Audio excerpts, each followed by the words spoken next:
Hello and welcome to Dad Got This. We're answering the tough questions like, how do you make cast iron even better than it already is? And what do you call a cow missing a leg? The second one's easy. Lean beef.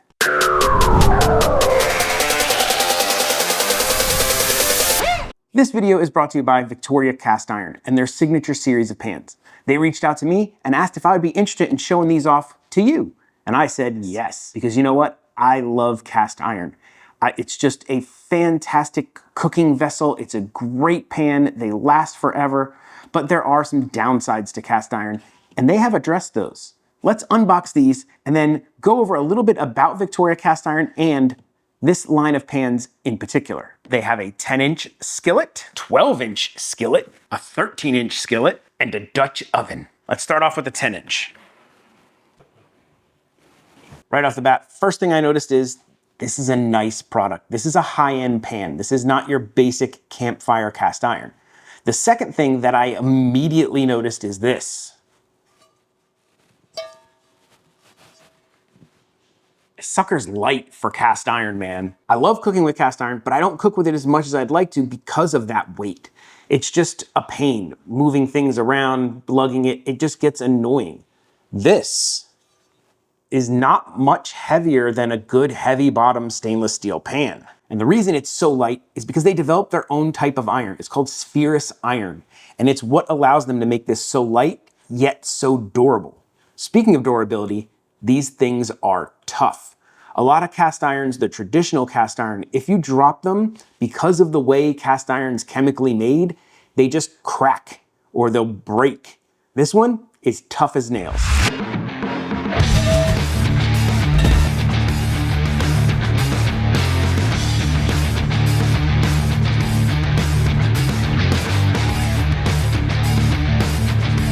Yeah, crazy. Dropping it, running it over with a car, it just scuffs. Another thing that spherous iron does for these pans is it resists warping. You don't need to baby these like you do some other cast iron pans.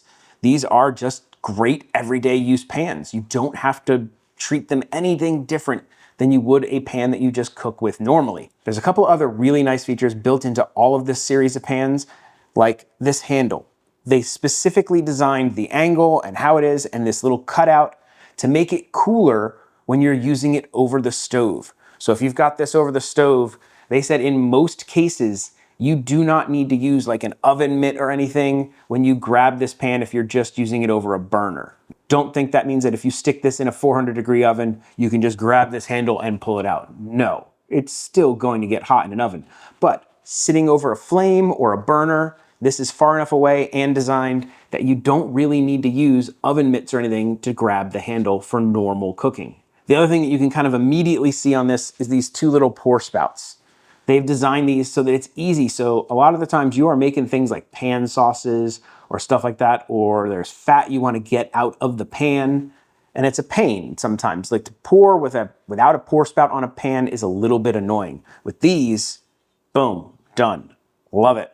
Lastly, let's talk about the finish. It's not smooth, but it's not rough. It's almost like a satin finish, and they achieve that by CNC machining it, polishing it, and then steel blasting it.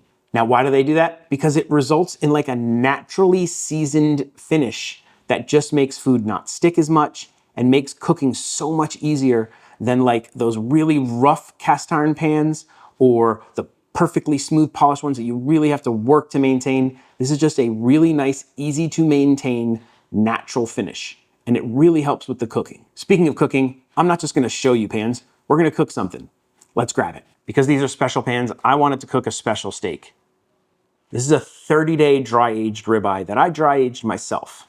The reason I have it out now is because we're gonna want this to come up to room temperature because we're just gonna pan fry it right here in the pan. And for seasoning, we're gonna go simple.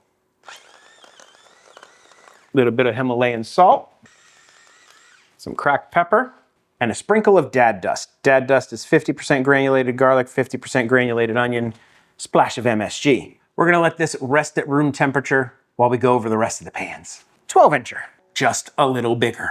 You may be asking, got anything bigger? Hold on, 13-inch. Now this one's a little bit different. They also call it a paella pan. Look at the little shape of it. It doesn't have this style handle, it has these style handles. for carrying. I'm really excited about this one. I have never made paella, and I intend to try. Once again, just the overall quality of these is beautiful. These gold inserts on them, really nice. Dutch oven. These things are so handy. You can do so much with a Dutch oven. Beautiful. Once again, lightweight. Look at this. My other Dutch oven, I have to two-hand at all times. I can't lift it with one hand.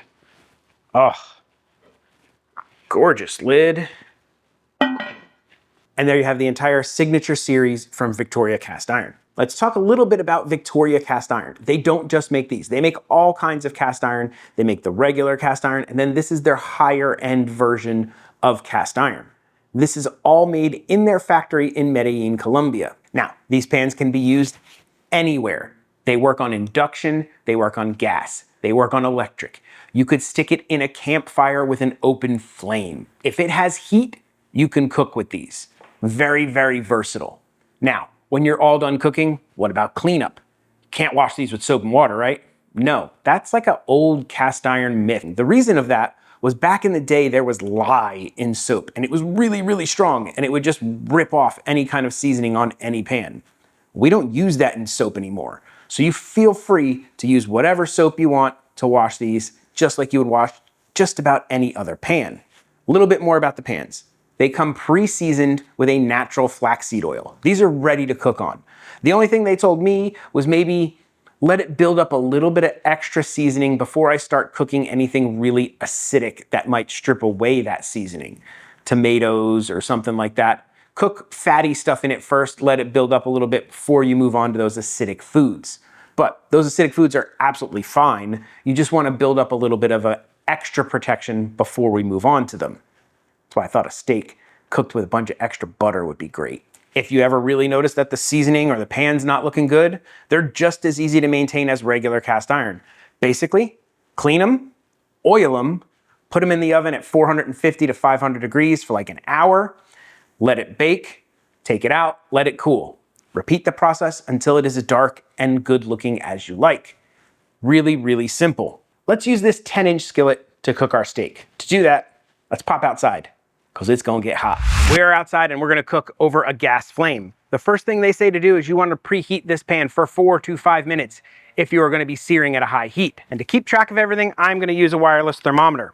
Our 5-minute preheat is up.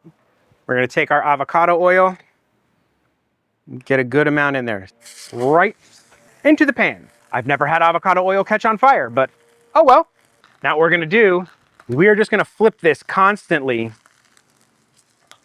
until we have built the crust we want. Like I said, this is a thick boy steak. We don't want to forget the sides.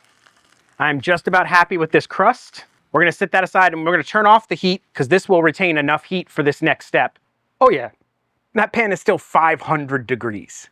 I got this pan so hot, even their handle is hot. I'm just getting out some of this extra char that I don't want burning in this next step. For this next step, we are gonna put a generous amount of butter, some garlic, some rosemary, and we are gonna return our steak back to the pan. We're gonna turn our heat back on, but we're gonna keep it medium to medium low. And now, we are just gonna take this, these garlics going in there, a couple of them on top, one of you up there. And we are gonna baste in the butter until it reaches probably like 110. And you can see I don't have my butter so hot that it's black. It's browning. Browning is the milk solids turning, and that makes it delicious. But browning and blacking are different. We don't want it to turn black. That is gonna give a nasty bitter taste. This is gonna give a wonderful taste. We're at about 115. I'm gonna take this off and let it rest. But first, we're gonna use that pour spout. Now I fear I may have done something borderline criminal. I may have overcooked this.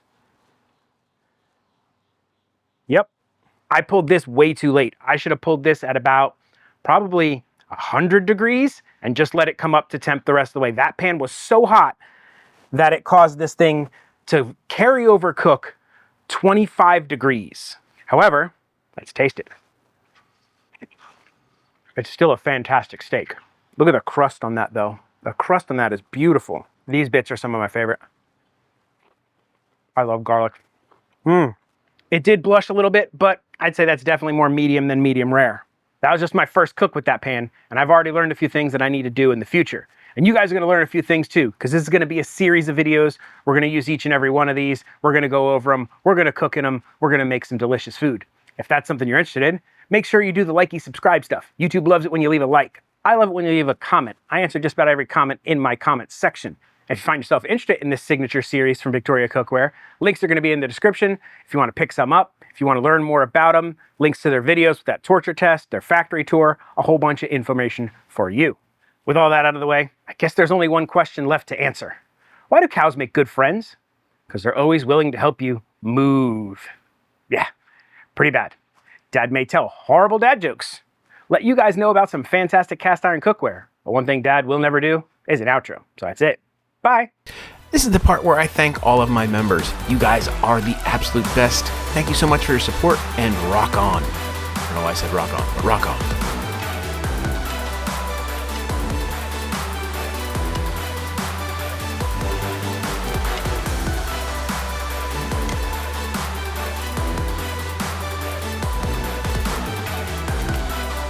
Flipping often. I don't want to overcook one side of this steak.